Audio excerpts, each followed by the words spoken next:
बादशाह take YouTube channel. आज का जो मेरा टॉपिक है वो कनाडा के रिलेटेड है। कनाडा की क्या अपडेट जा रही है, तो देखें कनाडा का जो है ना वीज़ा वो लग रहा है एज़ कम्पेयर टू यूएस। और ये उनके लिए बहुत गोल्डन अपॉर्चुनिटी है, जिन्होंने लाइक यूएस का 2 से 3 दफ़ा वीज़ा रिफ्यूज़ हो गया हुआ, या कनाडा का भी वीज़ा रिफ्यूज़ हो गया। तो देन अब आपके पास एक अपॉर्चुनिटी गोल्डन चांस मिला है, जो जो अमेरिका या कनाडा मूव होना चाहते थे, लाइक विज़िट करना चाहते थे। तो कैसे कैसे आप लोगों को गोल्डन अपॉर्चुनिटी का मैं बता रहा हूँ। और कोई ये लाइक कि इतना एक्सपेंस भी नहीं है मंथली, या वो सॉरी एक्सपेंसिव भी नहीं है। और ये काम क्या करें, आप लोग खुद करें। If you are educated person तो you will try yourself. तो फर्स्ट ऑफ ऑल मैं आपको कुछ चीज़ें शो कर रहा हूँ कि आपने क्या करना है, क्या है। देखिए कनाडा का पहले वीज़ा रिफ्यूज़ हो जाता था, लाइक आप रिफ्यूज़ हो जाता था, और बायोमेट्रिक आपकी जो है ना 10 ईयर के लिए वैलिड होती थी कि। और अब आपके पास जिनका वीज़ा रिफ्यूज़ भी हो गया वो अगेन अप्लाई करें। First of all you will try कि आपकी चीज़ें जो मेंटेन होनी चाहिए, bank statement, tax return. If you are businessman then आपके पास कंपनी की बैंक स्टेटमेंट होनी चाहिए, और कंपनी की टैक्स रिटर्न्स होनी चाहिए, ठीक है। और अगर आप एम्प्लॉय हैं जब, देन आपके पास सैलरी स्लिप जो है वो, और सैलरी जो आपके अकाउंट जिस अकाउंट में आ रही है उसकी स्टेटमेंट लास्ट 6 मंथ की। और आपके पास ना एक ऑप्शन क्या है कि आप अपील कर सकते हैं, ठीक है। और लाइक के मैं आपको दिखाता हूँ कि इसका रिस्पॉन्स क्या होता है।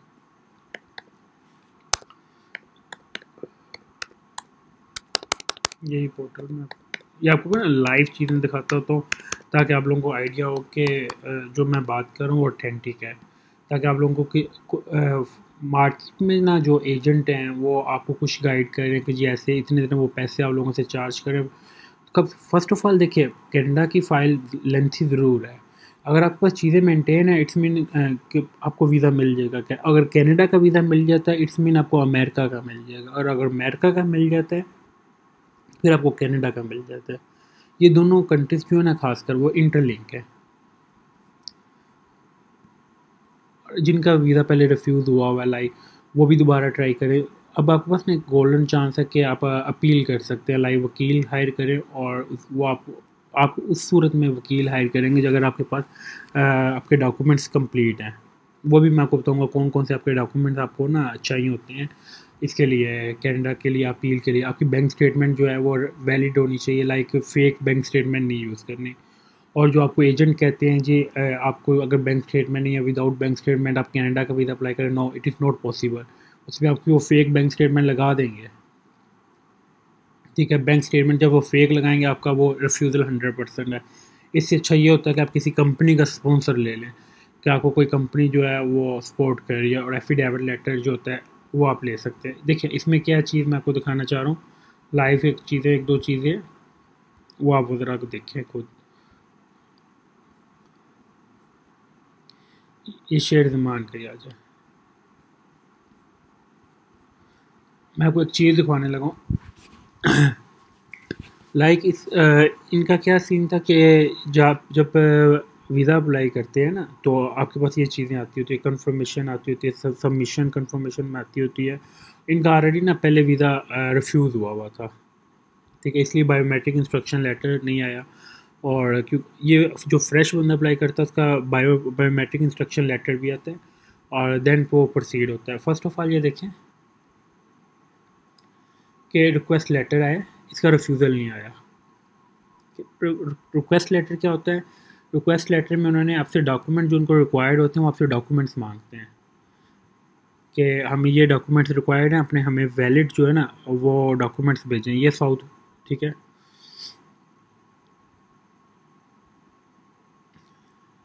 इस पर्सन का क्या सिनेरियो है कि ये बंदा ना पाकिस्तान में भी और साउथ अफ्रीका में भी ना इनका बिज़नेस है, ठीक है। और इसने लास्ट टाइम ना जब वीज़ा अप्लाई किया था, फर्स्ट टाइम जिनका वीज़ा रिफ्यूज़ हुआ था वो साउथ अफ्रीका से हुआ था, और अब वो क्या अब क्या कर रहे हैं कि वो अप्लाई जो वो पाकिस्तान से भी कर रहे हैं। तो इनका सिनेरियो ये हुआ है कि उन्होंने इसका बैंक कार्ड निकाला, और उन्होंने कहा बैंक स्टेटमेंट जो है अपने रेफरेंस, पहले भी अपने बैंक स्टेटमेंट जो है एफएनबी बैंक है साउथ अफ्रीका में, तो उसकी भी इन्होंने यूज़ की। और इन्होंने पाकिस्तान में मिज़ान बैंक की भी स्टेटमेंट यूज़ की, दो बैंक स्टेटमेंट की इन्होंने। और अब उनको क्या इशू आया कि उन्होंने कहा कि हमें मिज़ान बैंक की वेरीफाई होगी, FNB की जो बैंक स्टेटमेंट थी ना, वो FNB साउथ अफ्रीका का बैंक है, उसकी उन्होंने कहा कि जी हमें स्टेटमेंट प्रोवाइड करें। ये देखें, the verification reference number not older than 3 month sorry, last 3 month की जो है, उन्होंने कहा कि इससे ओल्ड आप मुझे हमें ना शेयर करें। ये अकाउंट नंबर है और ये यहाँ से देखिए 3/7/2024, 3/8/2024। इसने क्या किया कि उन्होंने कहा कि इसका क्या सीन है कि उन्होंने कहा हमें बैंक स्टेटमेंट जो है ना लास्ट 3 मंथ की ही आपने प्रोवाइड करनी, और ओल्डर ओल्डर का मतलब कि पुरानी, इससे ज़्यादा नहीं आप यूज़ करते। लास्ट अप्रैल चल रहा है ना, तो आपने देनी है इनको फरवरी मार्च अप्रैल, ठीक है, और या जनवरी फरवरी मार्च, इससे बैक दिसंबर पे नहीं आप जा सकते। उनको ये डॉक्यूमेंट्स रिक्वायर्ड थे, उन्होंने रिक्वेस्ट लेटर प्रोसीड कर दिया। अब एक और सिनेरियो ये आया है, ये रिक्वेस्ट लेटर मैंने आपको बता दिया कि जो आप मल्टीपल कंट्री लाइक आप इनके पास PR है, वहाँ पे परमानेंट रेजिडेंस हैं, तो आप पाकिस्तान के सिटीज़न हैं। ये दो चीज़ें होती हैं, जो एक PR भी आपके पास भी है और सिटीज़नशिप भी है। तो मेक श्योर करें कि अगर आपके पास दोनों बैंक स्टेटमेंट है तो आप दोनों यूज़ करें। अगर उनको कोई ना कोई चीज़ रिक्वायर्ड होगी, वो देन आपको रिक्वेस्ट लेटर भेजेंगे, डायरेक्ट आपको डिसीजन नहीं भेजेंगे। और ये मेक श्योर है इस बंदे का वीज़ा लग जाना है। मैं आपको एक बात बता दूँ क्यों लग जाना है, कि एक तो इसका रिक्वेस्ट लेटर ये उनका ही प्रोसेस करते हैं कि जिनको इनको वेरिफिकेशन वो कर रहे हों, और वेरिफिकेशन करने के बाद वो क्या कहते हैं कि जी हमें जो चीज़ उनको डाउटफुल होती है, वो कहते हैं हमें ये चीज़ दोबारा आप प्रोवाइड करें। इसका इट्स नॉट मीन कि आपका वीज़ा रिफ्यूज़ है या लग गया इस लेटर के ऊपर। इसके बाद डिसीजन के बाद आपको पता है कि वो आता है कि आप पासपोर्ट सबमिशन की ईमेल आती है या रिफ्यूज़ल लेटर आता है। ये दो चीज़ें आपको एक मैं बता दूँ। अगर रिफ्यूज़ल लेटर आता है तो देन हमने क्या करना होता है, और सबमिशन है तो हमने पासपोर्ट जाके स्ट्रेट वे जाके वो कर देना होता है, सबमिट कर देना होता है एम्बेसी से, और हफ्ते मैक्सिमम 7 to 10 डेज़ में आपको पासपोर्ट रिसीव हो जाता है। और अगर रिफ्यूज़ल आ जाती है तो उसका प्रोसीजर क्या है। अच्छा, आपको ना एक चीज़ मैं दिखा देता हूँ, ये लाइव, ये मैं देखिए इनका क्या सीन था। ये फ्रेश केस था। पहले इनका केस सबमिट किया 7 सितंबर 2024 को, ठीक है। फिर क्लाइंट एप्लीकेशन समरी, फिर बायोमेट्रिक BIL जिसे कहते हैं बायोमेट्रिक कलेक्शन लेटर, ठीक है। और फिर बायोमेट्रिक वैलिडिटी लेटर होता है कि आपको 10 ईयर के लिए ना जो कनाडा की बायोमेट्रिक होती है वो वैलिड होती है। फिर रिफ्यूज़ल लेटर आ गया। फिर हमने इसका क्या किया था केस, हम लोगों ने कि इसका कोर्ट में ना केस प्रोसीड कर दिया। उसमें आया रूल 9 डॉक्यूमेंटेशन के बाद उनका ये आया 28 नवंबर को। फिर कितने टाइम टेकिंग देखिए कि नवंबर दिसंबर लाइक 5 मंथ उनका फिर रिक्वेस्ट लेटर आया, ठीक है। रिक्वेस्ट लेटर आया 4 मार्च को। फिर उन्होंने 19 मार्च को दोबारा जो है biometric validity letter, original passport request, ये वीज़ा का अप्रूव हो गया। ये क्या होता है, रिफ्यूज़ टू अप्रूव, रिफ्यूज़ल हो गया, फिर उसको अपने अप्रूव करवा लिया किधर से, अपील करके। आपको क्या अपील के लिए क्या चाहिए होता है, अगर आपका कोई फैमिली मेम्बर जो है वो कनाडा में रहते हैं तो वो आपको वकील हायर करेगा, वकील हायर करके आपका केस पुट ऑन कर देंगे, ठीक है। अगर आपके पास केस वो आपको जो आपसे वो डॉक्यूमेंट्स मांगेंगे, अगर आप लोगों के पास है, उसमें आपके डॉक्यूमेंट्स क्या होते हैं, आपकी लाइक बैंक स्टेटमेंट और टैक्स रिटर्न, ठीक है। और आपका जो वैलिड जो है पासपोर्ट, आपका लास्ट 6 मंथ जो आपका passport valid must be valid, और same passport must be same जो कि लाइक आपने अप्लाई किया है उसके लिए, जो कनाडा की फ़ाइल में अपने एप्लीकेशन के टाइम पे आपने जो दिया था पासपोर्ट नंबर, ये मेक श्योर करना कि वो सेम हो। उसमें आपसे वो बैंक स्टेटमेंट ले लेंगे, टैक्स रिटर्न ले लेंगे, अगर आप एम्प्लॉय हैं तो एम्प्लॉयमेंट लेटर ले लेंगे, और सैलरी स्लिप ले लेंगे। और अगर आप बिजनेस मैन हैं तो देन आप आपसे SCCP चैम्बर ऑफ कॉमर्स के ये डॉक्यूमेंट्स मंगवाएंगे। देन इसका मतलब ये एक बहुत ये गोल्डन अपॉर्चुनिटी है। मैंने तब तक आपसे ये जो है इन्फॉर्मेशन शेयर नहीं की जब तक मैंने इस चीज़ को ना खुद अभी तक वेरीफाई नहीं कर लिया था। मैं वेट कर रहा था कि मुझे कोई डिसीजन आए, देन मैं आप लोगों को दिखाऊं, ठीक है। ये मेरा 19 मार्च का। और ये मेरा रिसेंटली आपको एक रिक्वेस्ट लेटर भी जो है वो भी मैंने आपको दिखाया। अब मैं आपको ना इसका फ्रेश केस का भी दिखाऊंगा। फ्रेश केस में क्या है, उसका रिफ्यूज़ हुआ केस, एंड देन हमने पुट ऑन किया है वकील हायर करके के कनाडा में। अब देखते हैं कि उसका प्रोसीजर, उसका मेरे पास रिक्वेस्ट लेटर भी आ गया है, पर अब वेट कर रहे हैं कि उसका डिसीजन क्या आता है। तो अब आपके लिए एक लाइक कि कोई इतना कॉस्टली काम भी नहीं होता, और ये काम आप लोग एज़ कम्पेयर टू किसी एजेंट के करने से बेहतर ये है कि आप लोग खुद करें। आपका कोई फैमिली मेम्बर है तो आप उनसे बात करें और वो आपकी हेल्प आउट कर सकते हैं जो कनाडा में है। और नहीं तो आप ऑनलाइन खुद ही आप कनाडा में कांटेक्ट करें किसी वकील से, लॉयर से, तो वो आपको इसका जो है प्रोसीजर बता देगा और आपको ये वीज़ा जो रिफ्यूज़ टू अप्रूव की तरफ आ जाएगा। और 100% अप्रूव हो रहा है, मैंने ये चीज़ देखी है। जो केस अपील में जा रहा है वो 100% अप्रूव हो रहा है। बस शर्त ये है कि आपके पास डॉक्यूमेंटेशन जो उनको रिक्वायर्ड है वो आपके पास होनी चाहिए। और डॉक्यूमेंटेशन इसके अलावा जो मैंने आपको बताई, इसके अलावा कोई डॉक्यूमेंटेशन नहीं है। और ये मैं आपको लाइव इसलिए दिखा रहा हूँ, इस शेर ज़मान का भी केस मैं आपको इसलिए दिखा रहा हूँ कि कल को जब इसका डिसीजन आएगा ये भी मैं आप लोगों को लाइव दिखाऊंगा, ठीक है। और ये ताकि, और मैंने इसमें 2 चीज़ें कंसर्न आपको की हैं, जो पीआर और सिटीज़नशिप। आप लोगों के पास अगर सिटीज़नशिप पाकिस्तान की है और पीआर आपके पास लाइक दुबई की भी है, सऊदीया की भी है, किसी भी कंट्री के, you will must be mention in profile. और उसकी बैंक स्टेटमेंट भी करें, बेशक आपके पास उसके अंदर पैसे हैं नहीं हैं, और वैलिड करें लास्ट 3 मंथ की, और आपका कनाडा का वीज़ा 100% अप्रूव हो जाएगा, ठीक है। अगर इनके से रिफ्यूज़ हो जाए, हो भी जाता है, तो इट्स नॉट मीन कि आप अगेन उसको अप्लाई कर दें। नो, यू विल ट्राई कि वकील हायर करें, और वकील को इतने ज़्यादा चार्जेस में नहीं लेता, लाइक $2 से $3 लेता है कैनेडियन। वो मेरे मैक्सिमम भी जो है ना 7-8 लाख बनता है, और वो भी मेरे ख्याल आफ्टर अप्रूवल लेता है। तो आप खुद हायर करें।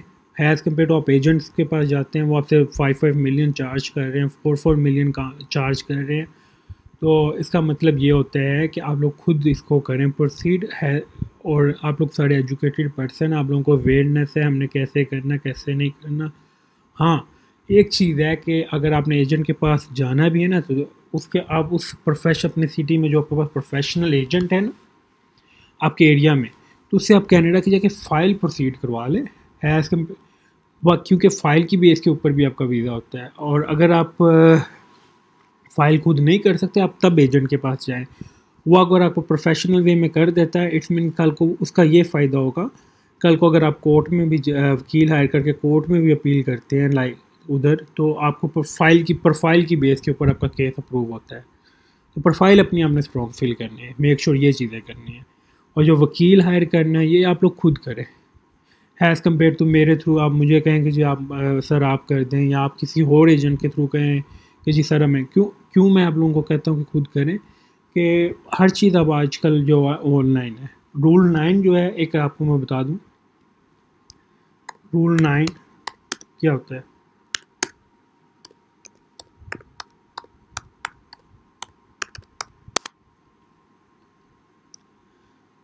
ये देखिए, ये federal rules of civil procedure address the pleading of special matter. It covers specific requirement how to plead certain issue like official documents, judgment, time and place, special damage. For example, it specifies when pleading an official document is sufficient to state it was issued in compliance with the law, not to delve into।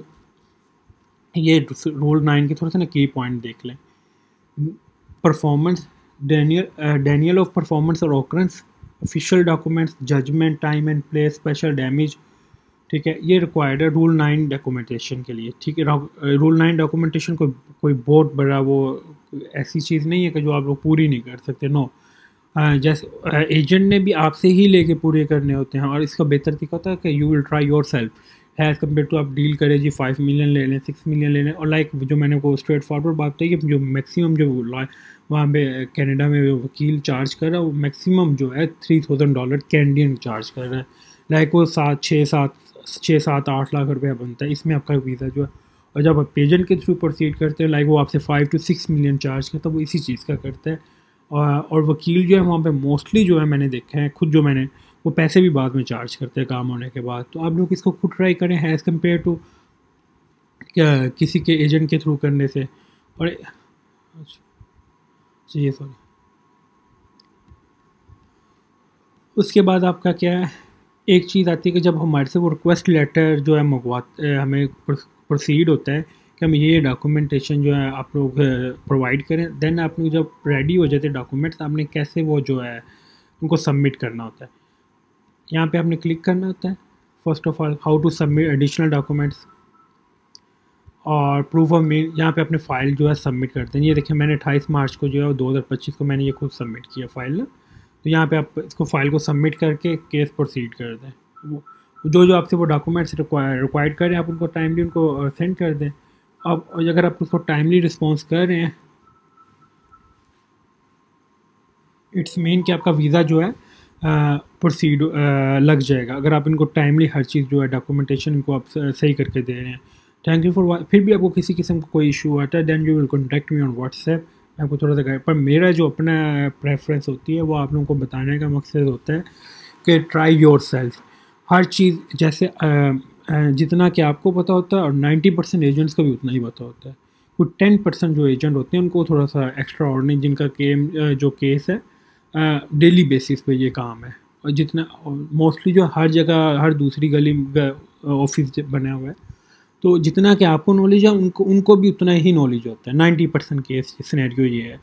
तो 10% होते हैं कि जो जिनको आप लोगों से बहुत ज़्यादा एक्स्ट्रा ऑर्डिनरी जो है नॉलेज होता है। तो मैं है आप 9 और जो 10% एक्स्ट्रा जो बहुत हाई प्रोफाइल होते हैं कंसल्टेंट, वो आपसे चार्ज बहुत ज़्यादा करते हैं, इमिग्रेशन लायर जो है। तो इससे बेहतर तरीका ये है कि जो आप एज़ कम्पेयर टू किसी कंसल्टेंट को हायर करते हैं, तो इससे बेहतर है कि first of all you try yourself. मेरी हमेशा हर वीडियो में होता है जो काम आप लोग खुद कर सकते हैं वो मैं भी नहीं कर सकता, ठीक है। तो मेक श्योर करें कि खुद करें। फिर भी आपको किसी किस्म की कोई हेल्प चाहिए होगी then you will contact me on WhatsApp. Thank you for watching leadership tech YouTube channel को सब्सक्राइब लाजमी करें ताकि आपको डेली बेसिस पे मैं ना अपडेट दे सकूँ हर कंट्री की। Thank you.